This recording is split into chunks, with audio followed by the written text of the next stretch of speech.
Você já desistiu de alguma coisa na sua vida? É claro que sim. Se você não desistiu de nada, provavelmente você nunca fez muitos planos, nunca teve nenhum grande sonho. Na verdade, tem algumas coisas que a gente desiste porque a gente amadurece, porque aquilo deixa de ser importante para a gente. Ou então a gente percebe que de fato tem algumas limitações que são um tanto insuperáveis. Eu me lembro, por exemplo, que quando eu era adolescente, eu queria muito ser um exímio guitarrista. Eu olhava ali os guitarristas e eu ficava imaginando, tocando assim. E eu me tornei uma pessoa que toca violão que dá para o gasto, suficiente para um PG. Não é? Não me atrevo a ficar tocando aqui à frente, porque, na verdade, não foi uma habilidade que eu desenvolvi. Mas há uma coisa interessante. Pouco tempo depois de ter esse desejo tão intenso, ele deixou de ser importante para mim. Porque o foco da minha vida foi para outras direções. Então, isso pode ter acontecido também com você. Alguma coisa que você queria muito quando era criança, quando era adolescente, e depois aquilo perdeu o significado para você.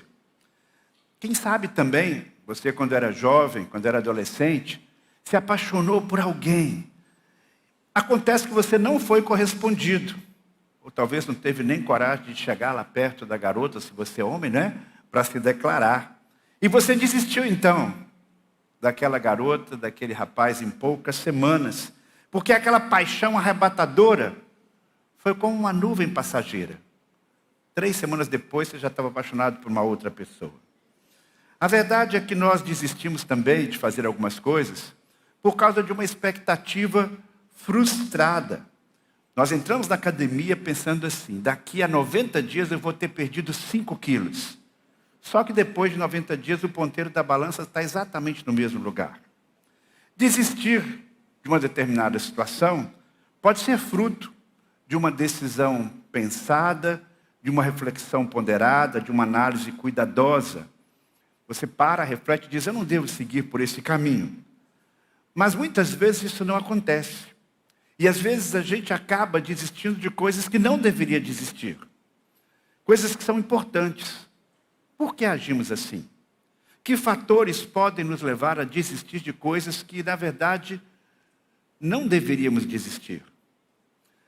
No Brasil, o número de divórcios tem crescido cada vez mais. Eu não estou falando assim só como um pregador costuma falar, não é? Mas, de fato, as estatísticas mostram isso. O último censo do IBGE mostrou que no último ano em que esse dado foi computado, 2022, o Brasil chegou num recorde de divórcios, 420.039 divórcios. Um aumento de 8,8% em relação ao ano anterior. Além disso, o tempo médio de um casamento no Brasil tem diminuído. O divórcio está hoje na faixa de 13,8 anos, ou seja, a média de pessoas que ficam casadas é 13,8 anos. Quando, no ano de 2010, era de 15,9 anos. Ou seja, as pessoas estão desistindo mais cedo de manterem o casamento. Você já deve ter ouvido aquela frase, eu sou brasileiro e o brasileiro não desiste nunca. Na verdade, essa frase é muito bonita, mas nem sempre ela reflete a realidade. Eu sei que para muitos brasileiros, isso de fato é um lema, porque a pessoa sai de um emprego, procura outro, empreende alguma coisa. Uma das características do nosso povo é empreender, até por conta da necessidade. Há brasileiros, sim, que perseveram diante das adversidades, mas, infelizmente, isso não acontece com muita gente. Começa já nos estudos. Aqui no Ceará, por exemplo, jovens entre 15 e 17 anos representam, que estão na faixa do ensino médio, cerca de 86 mil estão fora da escola, o que equivale a 72,6% desta população. No Brasil, entre os alunos que entram na universidade, 55% acabam desistindo antes de concluir o curso. São vários fatores para isso.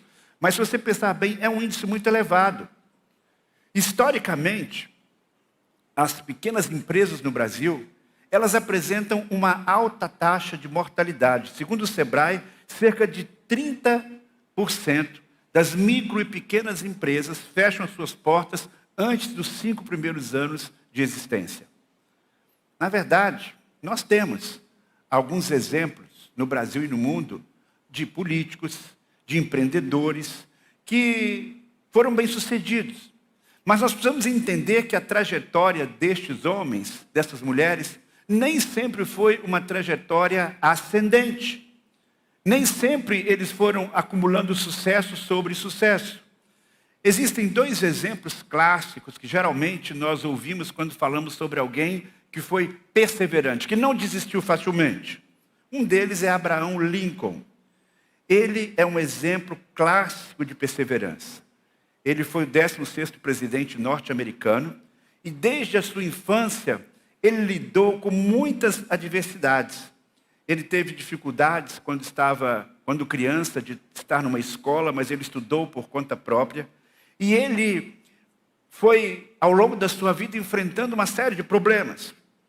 Em 1832, ele perdeu a sua primeira eleição, a primeira eleição que ele se candidatou para a Assembleia Legislativa do estado de Illinois. Em 1838, ele fracassou novamente numa tentativa de se eleger e ser o orador de uma turma neste mesmo estado. Em 1843 e em 1848, ele perdeu mais uma vez a tentativa de se eleger para o Congresso. E em 1855, a sua candidatura para o Senado foi rejeitada pelo partido. Persistiu apesar de todas essas derrotas. E ele foi eleito em 1860, presidente dos Estados Unidos, num tempo difícil, num tempo de uma guerra pela abolição, uma guerra entre uma parte do país e outra. E ele foi alguém extremamente importante neste processo, porque em 1863 promulgou a proclamação de emancipação que libertou os escravizados, os escravos nos Estados Confederados. Ele, então, antes de chegar lá, passou por uma série de derrotas políticas, mas ele perseverou, ele não desistiu. Um outro exemplo, também vindo da América, é o Walt Disney. Ele enfrentou muitas críticas ao longo da sua vida. Ele, por exemplo, começou a sua carreira como cartunista, fazendo desenhos. E antes de fundar os seus próprios estúdios, ele levou os seus desenhos para um grande jornal e o editor recusou os seus desenhos e disse assim para ele: você não tem imaginação suficiente e carece de boas ideias. Essa crítica, apesar de muito pesada, não o desmotivou. E ele continuou desenhando. Aí ele criou um coelhinho, não é? Chamado Oswald. E esse coelhinho começou a fazer algum sucesso, mas alguém roubou dele a ideia. E ele perdeu aquele direito autoral. Eu não sei os detalhes disso, mas isso aconteceu com ele. Isso fez com que ele criasse um outro personagem, que se tornou muito mais famoso, o Mickey Mouse. Além disso, quando ele começou o seu trabalho, ele experimentou falência mais de uma vez. Ele perdeu quase tudo que ele tinha investido. Ele também foi muito criticado e questionado quando ele resolveu fazer o primeiro filme, desenho animado, longa-metragem, Branca de Neve e os 7 Anões. As pessoas diziam, ninguém vai querer ficar 1 hora e tanto no cinema vendo um desenho animado. E quando ele teve a ideia de criar um parque temático, a Disneylândia, as pessoas não acreditavam. Mas ele insistiu, ele persistiu, trabalhando em cada detalhe, e hoje nós sabemos o sucesso que é esta marca em todo o mundo. Estes são apenas alguns exemplos de pessoas famosas, mas existem outros que não alcançaram esse grau de sucesso, esta projeção, mas mesmo assim são pessoas que batalharam muito. E eu estava fazendo uma pesquisa e eu descobri uma brasileira chamada Carolina Maria de Jesus. Ela nasceu no interior de Minas em 1914, numa pequena cidade, uma família muito humilde. A sua mãe era lavadeiro, o pai abandonou a família muito cedo. E ela, bem pequena, começou a estudar, mas ela não teve muita oportunidade. Então ela estudava sozinha. e aos 16 anos ela foi para São Paulo. E ali ela foi batalhar com a sua vida, já era mãe de algumas crianças, e ela então se tornou, morando num pequeno barraco de madeira, numa favela, uma catadora de lixo e material reciclável. Mesmo com a vida tão difícil, ela adquiriu um hábito de escrever sobre a sua história, de escrever sobre a sua vida, de escrever sobre aquele contexto em que ela vivia. E o sonho dela era publicar um livro, compartilhando a sua experiência naquele ambiente tão hostil. Essa prática de escrever, na verdade, representava para ela uma cartaz. Mas ela sabia que tinha barreiras terríveis, sendo uma mulher pobre, negra, da favela, como é que ela poderia editar um livro? Até que um jornalista, em 1958, foi lá no local onde ela morava, descobriu o seu talento e conseguiu que ela publicasse um livro em 1960, o livro chamado Quarto de Despejo Diário de uma Favelada, no qual ela comparava a situação das pessoas que viviam naquela condição dela como alguém, como uma sociedade que vê na favela um quarto de despejo, um lugar onde os problemas eram empurrados e esquecidos. E ela fez um relativo sucesso. Não se tornou uma grande autora, talvez muitos aqui nunca ouviram falar nela, mas naquele contexto, na década de 60, ela pôde realizar o seu sonho. Ela depois lançou outros livros que não tiveram o mesmo êxito do primeiro, mas pôde sair da sua condição de miséria, pôde ter um final de vida mais tranquilo e feliz e modesto em 1977. Há pessoas que parecem que têm uma garra especial. Há pessoas que parecem que têm assim, uma determinação que a faz vencer, não desistir facilmente. Mas mesmo que você não se considere uma pessoa assim, mesmo que você perceba que você tem muitas limitações, Deus deseja que você trilhe um caminho em que você tenha discernimento para perceber quais batalhas você deve empreender e o que você pode realmente desistir. Porque tantas pessoas desistem, não apenas dos seus sonhos, mas desistem de ser aquela pessoa que Deus planejou que elas fossem. Porque nem sempre perseveramos nas promessas que nós fazemos para nós mesmos e para as outras pessoas. Como cristãos, nós devemos identificar não apenas o que nós desejamos, mas também os propósitos de Deus para a nossa vida. E devemos pensar sobre como estes nossos sonhos são compatíveis ou não com os propósitos de Deus. Então a pergunta, por que nós desistimos? Eu diria que nós desistimos algumas vezes na vida porque nós não porque nós não avaliamos corretamente aquilo que nos é requerido para chegar lá. E eu conto então aqui agora para vocês, releio para vocês uma história contada por Jesus. Ele diz o seguinte, lá no Evangelho de Lucas, no capítulo 15, dos versículos 28 e 29. Jesus Cristo diz o seguinte: quem começa a construir uma torre, sem antes calcular o custo, e ver se possui o dinheiro suficiente para terminá-la? Pois se completar apenas o alicerce e ficar sem dinheiro, todos irão dele dizendo, esse aí começou a construir, mas não conseguiu terminar. Jesus está falando aqui de uma realidade que muitas pessoas que o ouviam ao vivo e a cores conheciam bem. Ele fala de uma pessoa que está fazendo uma torre, provavelmente numa fazenda. Pode ser uma torre de vigia, ou mais provavelmente, uma torre que ficava num grande galpão, onde as ferramentas e o alimento era guardado. Jesus Cristo fala que uma pessoa que vai construir uma torre como esta, ela deve avaliar bem.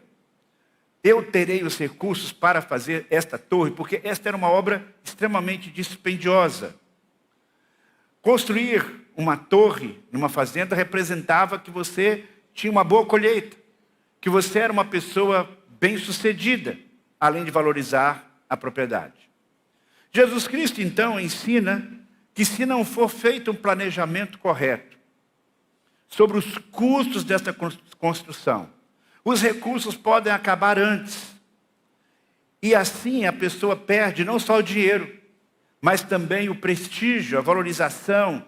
Seus projetos vão por água abaixo e ele poderá ser visto como uma pessoa fracassada, que não soube calcular adequadamente qual seria o custo, que não perseverou até o final do seu projeto.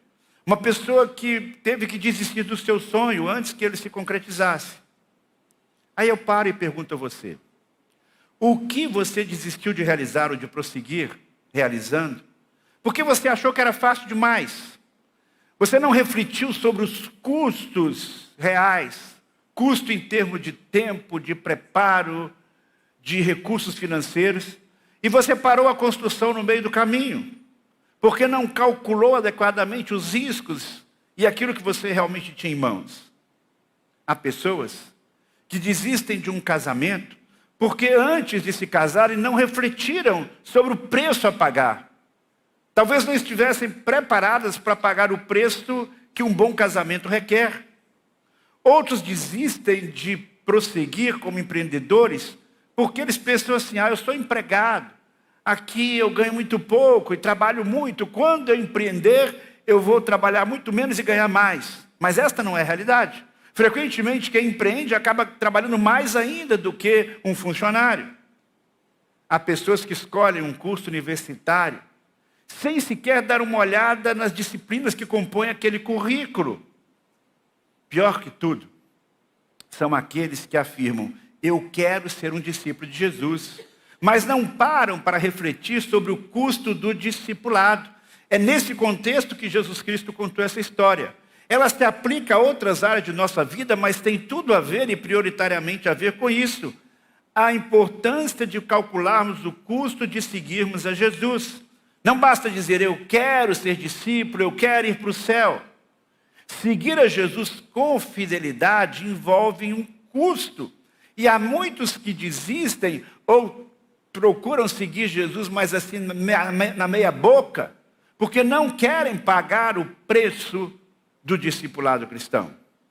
É interessante que várias vezes, quando algumas pessoas chegavam para Jesus e diziam, Jesus, eu quero te seguir. Jesus Cristo nem sempre dizia, muito bem, vem comigo. Jesus Cristo nunca rejeitou as pessoas. Jesus Cristo nunca disse assim, você não pode me seguir, eu não quero você. Mas por outro lado, Jesus Cristo também não ficava dizendo, pelo amor de Deus, me siga. Ele não implorava ninguém para segui-lo. Pelo contrário, ele apresentava a sua real situação, na sua condição humana, na sua condição de Jesus de Nazaré.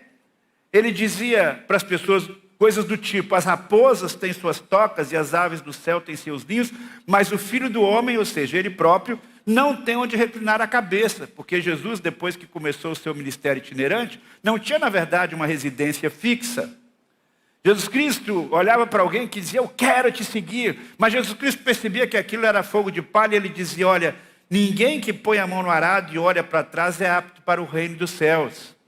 Ele chegou a dizer lá em Lucas 14:36, assim qualquer de vocês que não renuncia a tudo que possui não pode ser meu discípulo. Outro discípulo chegou para ele, ou então aquele que queria ser discípulo, e disse, Senhor, permita-me primeiro sepultar meu pai. Mas Jesus lhe disse, segue-me e deixa os mortos sepultarem os seus próprios mortos. Ou seja, Jesus não facilitava as coisas. Ele não baixava o sarrafo, ele não diminuía as exigências. Ele estava sempre requerendo daqueles que o seguiam um processo, se envolverem num processo de aprimoramento. O custo de ser um discípulo de Jesus, na verdade, meus irmãos, se você quer seguir com seriedade, é alto. Mas há um detalhe muito importante. Vale a pena demais. Porque o que nós recebemos de bênção de Deus, bênçãos espirituais, bênçãos sobrenaturais, sobrepujam em muito qualquer esforço que façamos. Compensa qualquer esforço. E tem mais. Nós não contamos apenas com os nossos recursos pessoais para seguir a Jesus nessa jornada difícil.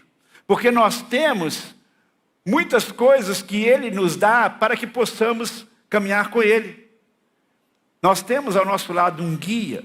nós temos dentro de nós um poder especial, que é o poder do Espírito Santo. Nós temos em nós um consolador, nós temos um ajudador, nós temos um companheiro em toda a jornada, nós temos Jesus Cristo, o Espírito Santo, de mãos dadas, juntos, nos ajudando, e a presença deles é essencial e faz toda a diferença.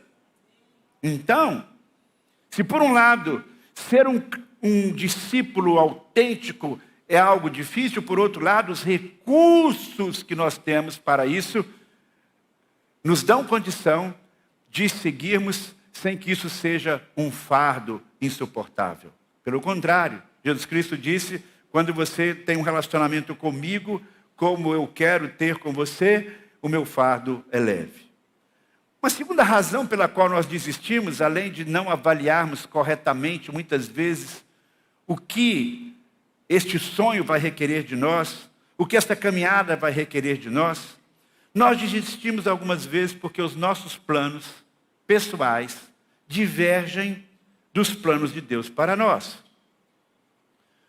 O profeta Jeremias, capítulo 29, versículo 11, da sua profecia, disse o seguinte: porque eu sei os planos que tenho para vocês, diz o Senhor, são planos de bem e não de mal, para lhes dar o futuro pelo qual anseiam. Talvez uma leitura rápida deste texto, fora do contexto, possa trazer uma ideia equivocada de que tudo aquilo que você sonha, tudo aquilo que anseia, Deus vai lhe conceder. Não. Não é assim. Até porque nem sempre todos os nossos sonhos correspondem àquilo que é o melhor para nós. Como humanos, mesmo sendo cristãos, nós somos influenciados pelo mundo.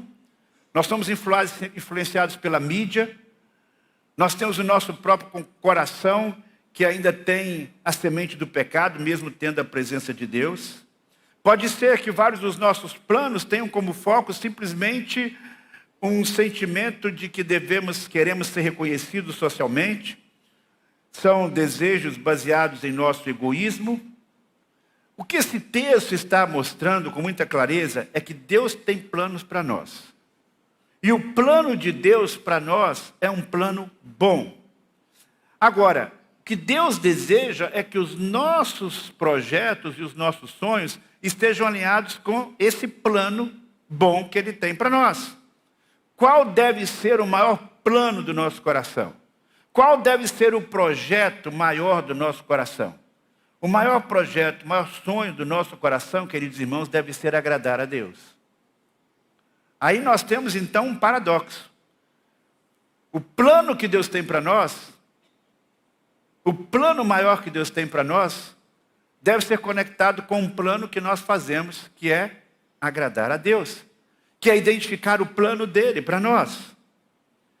O que os nossos planos e os planos de Deus têm a ver com essa questão da desistência ou da perseverança? Preste atenção. Quando os nossos planos são apenas os nossos planos e não os planos de Deus para nós, pode ser que a gente não vai alcançar esse plano. Pode ser que a gente não vai conquistar esse plano. Eu não estou dizendo que às vezes a gente não vai conquistar de jeito nenhum. Porque a gente pode ser teimoso e Deus tolerante e deixa a gente fazer aquilo que a gente quer. Mas o que eu quero dizer é que quando há uma coincidência, mais do que uma coincidência, um alinhamento entre o seu plano pessoal e o plano de Deus, você vai realizar. Você não vai desistir. Deus vai lhe dar chance de realizar aquilo que você está sonhando. Uma mensagem que ouvimos com muita frequência e sobre a qual eu tenho falado aqui outras vezes, que você escuta aí em muitos meios de comunicação, é a seguinte: você precisa sonhar e se empenhar. Se você não desistiu, se você desistiu é porque você não sonhou. Ou então se você desistiu é porque você não se empenhou. Queridos irmãos, isto não é uma verdade absoluta. Há pessoas que sonham, há pessoas que se empenham, mas ainda assim não atingem o seu objetivo. Não é porque alguns alcançaram que todos vão alcançar. Por outro lado, se você não se empenhar e não sonhar, aí você realmente não tem chance de realizar nada. O que eu quero dizer é que aquilo que Deus planejou para nós, Quando nos empenhamos nessa direção, quando nós descobrimos o que é isso, este é um sonho alcançável. E por isso você não precisa desistir, não deve desistir, mesmo que ele seja difícil. Nem sempre você conquista tudo o que gostaria, porque nem tudo que você gostaria é o que Deus planejou para você. Por isso, se você quer ser bem-sucedido, você precisa, além de calcular humanamente falando alguns custos, você precisa buscar a orientação de Deus para saber, Senhor, este é o projeto que o Senhor tem para a minha vida. Você tem que pedir a Deus sabedoria para traçar os seus planos. Mas é muito mais do que realizar algumas coisas. É muito mais do que conquistar materialmente algumas coisas. Porque o que Deus realmente deseja, claramente nos mostra, tem a ver com aquilo que somos, muito mais do que com aquilo que realizamos. O sucesso, então, na nossa vida, ele acontece com a harmonia, com a compatibilidade entre os planos de Deus e os nossos planos. E quando a gente consegue essa compatibilização e a gente entende o que Deus tem para nós, e a gente caminha nessa direção, a gente alcança a vitória. E é nesta direção que eu convido você para caminhar, a não desistir. Nós desistimos também, meus irmãos, algumas vezes, porque experimentamos esgotamento físico, emocional e espiritual. Mesmo fazendo o que é correto, mesmo identificando o projeto de Deus para a nossa vida e nos empenhando nisto, isso não significa que nós vamos surfar na onda e tudo vai acontecer de modo maravilhoso, sem nenhum obstáculo. Por que nós nos sentimos algumas vezes esgotados? Porque nós somos humanos e limitados. E às vezes nós não percebemos, nós não reconhecemos esses limites. Nós não somos como Deus nesse aspecto. Deus tem a plenitude de energia, nós não. Nossos corpos são limitados, nossa resiliência emocional, ela pode ser minada por uma série de circunstâncias, por derrotas ou por problemas ao nosso redor que parecem insolúveis. Nós desanimamos e ficamos esgotados quando nós nos empenhamos em fazer algo e parece que aquilo não está tendo resultado. Moisés, esse grande servo de Deus, ele se viu nesta situação. Ele foi chamado por Deus para uma grande obra, que na verdade ele nem queria realizar no começo, mas depois ele se submeteu à vontade de Deus, e ele foi vitorioso, ele passou por aquela experiência de liderar o povo na saída do Egito, as 10 pragas, a travessia do Mar Vermelho, e tantas coisas ele foi tão vitorioso, um grande líder. Mas o seu trabalho nem sempre era reconhecido pelo próprio povo. E o povo ficava murmurando, e o povo ficava criticando. E ele estava num determinado momento, numa situação tão difícil, que ele chega para Deus e diz o seguinte: eu sozinho não posso levar todo esse povo, pois me é pesado demais. Se assim me tratas, mata-me de uma vez, eu te peço, se tem achado favor aos teus olhos, para que eu não veja a minha miséria. Ou seja, ele estava tão estressado, ele estava tão cansado, mesmo cumprindo o projeto de Deus, que ele chega a pedir a morte. Sobrecarregado, desanimado, sob o peso de sua responsabilidade. Essa mesma experiência viveu o profeta Elias. Ele ficou com medo das ameaças de Jezabel, depois de uma grande vitória, depois que ele ora e vem fogo do céu, lambe aquela água do sacrifício, um grande milagre. E ele está lá isolado, fugindo de uma mulher. E ele fala assim para Deus: ó Senhor, já basta. Tira a minha vida, pois eu não sou melhor do que meus pais. Ele está num momento de profundo esgotamento. E aí Deus envia um anjo para cuidar dele, para alimentá-lo, para fortalecer. Ele diz: descansa aí, Elias, fica quietinho aí no seu canto. O profeta Jeremias passou por uma experiência parecida. Ele enfrentou um grande cansaço emocional, ele expressa frequentemente o seu desespero e a sua angústia. E ele chegou num ponto de tanto esgotamento que ele chegou a amaldiçoar o dia do seu nascimento. Ele diz: maldito seja o dia que eu nasci, não seja abençoado o dia em que minha mãe me deu à luz. Eu espero que você nunca tenha chegado num ponto como esse de Elias e Jeremias, mas o fato é que estes servos de Deus, grandes líderes, Moisés, Elias, Jeremias, mesmo cumprindo os propósitos de Deus, quiseram desistir de tudo, quiseram desistir da sua própria vida. O que podemos fazer se estamos numa situação de burnout? Uma situação em que queremos desistir? Quando nós nos sentimos assim, meus irmãos, nós precisamos dar uma parada. Nós temos que avaliar como é que está a nossa vida. Nós temos que ser sinceros diante do Senhor. Nós temos que falar como o salmista, porque está abatido a minha alma, porque se perturba dentro de mim. Davi frequentemente tinha umas DRs com Deus e conversava e falava aquilo que ele estava sentindo, porque ele viveu um momento de muita tensão, de muita perseguição, de muita luta. Mas ele, para nós, é um modelo de alguém que abre o coração e recebe de Deus a força, o renovo e o conforto.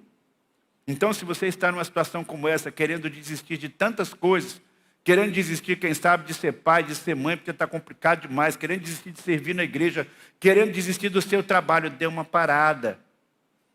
Não para fugir das responsabilidades, mas para renovar as suas forças. Peça a Deus forças. Delegue aquilo que for possível para que você possa prosseguir. Em último lugar, nós desistimos algumas vezes porque deixamos de confiar no Senhor. Após anos de jornada no deserto, após muitos milagres, muitas coisas especiais, caminhando por causa da promessa que Deus havia feito lá atrás, o povo de Israel estava agora à porta da entrada da terra, da porta de entrada da terra prometida, bem ali na fronteira. E Moisés, você sabe, envia 12 espias para avaliar a terra. E esses 12 espias vão lá e trazem o seguinte relatório para Moisés e para o povo. Entramos na terra a qual você nos enviou e, de fato, uma terra que produz leite e mel, com fartura. Aqui está o tipo de fruta que nela há. E aí os versículos anteriores mostram o que eles encontraram lá. Quando eles chegaram no vale de Escol, esses 12 espias, eles cortaram um ramo com um só cacho de uvas tão grande que 2 deles precisavam carregá-los numa vara. Levaram também amostras de romãs e figos. Então o começo do relatório foi extremamente animador. Olha, esta terra que Deus nos prometeu é realmente boa, não é uma terra inóspita. É uma terra melhor que o Egito, é uma terra maravilhosa. Olha só os frutos desta terra, 2 homens para carregar um cacho de uvas. 10 dos 12 espias, porém, na sequência, deram um relatório que foi desanimador, que foi frustrante. Eles focalizaram um problema que eles encontraram, um obstáculo. Eles disseram o seguinte: contudo, o povo que vive ali é poderoso, as suas cidades são grandes e fortificadas. Vimos até os descendentes de Anak, ou seja, gigantes, enormes. E quando eles começaram a ouvir este relatório, o povo começou a ficar nervoso, o povo começou a ficar preocupado. Na verdade, eles pararam de crer que Deus que os levou até aqui lhes daria vitória. Aí o texto sagrado diz o seguinte: Caleb, que foi o outro juntamente com Josué, que teve uma perspectiva diferente da situação, tentou acalmar o povo que estava diante de Moisés. E Caleb diz o seguinte: vamos partir agora mesmo para tomar a terra, disse ele. Com certeza podemos conquistá-la. Mas o registro bíblico diz o seguinte: os outros homens que tinham feito o reconhecimento da terra discordaram. Não podemos enfrentá-los. Eles são mais fortes que nós. Então espalharam entre os israelitas um relatório negativo sobre a terra, dizendo: a terra que atravessamos, ao fazer o reconhecimento, devorará quem for morar ali. Todas as pessoas que vimos são enormes. Vimos até gigantes, os descendentes de Anak. Perto deles nós nos sentimos como gafanhotos, e também era assim que parecíamos para eles. Observe que este relatório que está sendo dado agora é a visão, é a perspectiva de 10 homens, de 12 que foram. Apenas 2 divergiram desta análise. Apenas 2 disseram: é possível crer, devemos crer. É possível sermos vitoriosos, porque Deus está conosco. 10 demonstraram incredulidade e levaram consigo o povo à murmuração. Eles tiveram uma percepção de si completamente negativa. Disseram: nós somos como gafanhotos. E eles também olham para nós e veem a gente como gafanhoto. E por causa desta atitude, por causa da incredulidade que gerou o medo, eles desistiram de avançar. na hora decisiva, quando estavam ali na beirinha de começar o processo de entrar, eles desistiram. Desistiram de alcançar o seu tesouro. Desistiram de entrar na terra prometida. Quiseram recuar. Quiseram até mesmo apedrejar Moisés. Como resultado, Deus decretou que aquela geração incrédula não entraria na terra. Apenas os seus filhos que nasceram no deserto, excetuando Josué e Caleb. Há uma história que não está na Bíblia e que talvez você já tenha ouvido, e eu gosto muito dessa história. Durante a corrida do ouro, lá nos Estados Unidos, um homem comprou um pedaço de terra na expectativa de conseguir ali encontrar ouro e ficar muito rico. E ele trabalhou intensamente, meses e meses, cavando, dia após dia, mas ele não encontrou nada. Ele ficou com o tempo frustrado, esgotado, e pensou, nunca vou alcançar meu objetivo. Desmotivado, ele então desistiu da sua empreitada e resolveu vender a sua terra para um outro minerador. O novo proprietário chamou um especialista para fazer uma análise da mina, um estudo ali da mina, antes de continuar a escavação. E esse especialista constatou que a mina estava apenas a 1 metro de onde o proprietário anterior tinha parado. Faltava cavar 1 metro mais para alcançar um filão de ouro que o deixou milionário. Quem sabe você já perdeu algo especial que Deus tem para você, porque você perdeu a fé, porque você não se dispôs a cavar 1 metro mais, e você desistiu quando estava bem perto de alcançar aquilo que Deus tinha para você. Foi isso que aconteceu com o povo no processo de conquista da terra prometida. Resumindo tudo o que falamos nesta noite, a palavra de Deus nos desafia que em todas as áreas da nossa vida, nosso relacionamento com Deus, nosso relacionamento com as pessoas, diante dos desafios profissionais, nós somos convidados a perseverar. Nos inspirando em exemplos de pessoas que perseveraram e foram vitoriosas. Mas mais do que isso, perseverar calculando adequadamente o custo que nos será requerido. Perseverar consultando a Deus para saber se esses nossos sonhos e projetos estão compatíveis com a vontade de Deus, com os projetos de Deus para a nossa vida. E quando constatamos isso e começamos a caminhar nessa direção, ainda assim, podemos nos sentir cansados, porque ultrapassamos determinados limites. Ou então temos problemas demais que vão minando as nossas forças. Nesta hora, mais do que nunca, nós precisamos parar e pedir, Senhor, renova as minhas forças, confirma no meu coração a direção que devo seguir. E alimentando a nossa fé em Deus, entendendo que aquilo que Deus colocou como projeto dele no nosso coração, Ele vai nos ajudar, Ele vai nos sustentar, que possamos prosseguir com fé, porque a nossa vitória, a sua vitória, pode estar mais perto do que você imagina. Que Deus nos abençoe. Amém. Vamos orar? Feche os seus olhos. Eu não sei exatamente o que Deus tem falado ao seu coração nesta hora, sobre áreas da sua vida em que você deve perseverar. Talvez você tenha desistido de algumas coisas porque aquilo não representava o que Deus tem para a sua vida. Mas coloque isso agora diante do Senhor. Pai do céu, aquilo que é realmente importante, aquilo que representa o teu propósito para a minha vida. Dá-me clareza com relação a isso. Fale isso com Deus. E peça a Ele que renove as suas forças, que renove a sua fé, que renove a sua confiança, para que você não deixe de alcançar cada coisa que Deus reservou para você. Que você não desista de seguir a Jesus, mesmo que esse projeto seja, humanamente falando, difícil, mas que Ele coloque no seu coração a percepção de que é um projeto grandioso, rico, compensador. Fale com Deus agora sobre isso. E renove no seu coração este propósito de fazer a vontade dEle. De não desistir. De identificar quais são os seus projetos. E se eles estão em harmonia com os projetos de Deus.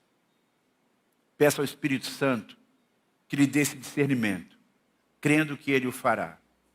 Mesmo que você não tenha clareza de tudo nesse exato momento, mas persevere em oração nesses próximos dias. Persevere em oração ao longo da sua vida, para que Deus lhe dê a vitória completa. Senhor, é isso que nós te pedimos para cada um de nós nesta noite.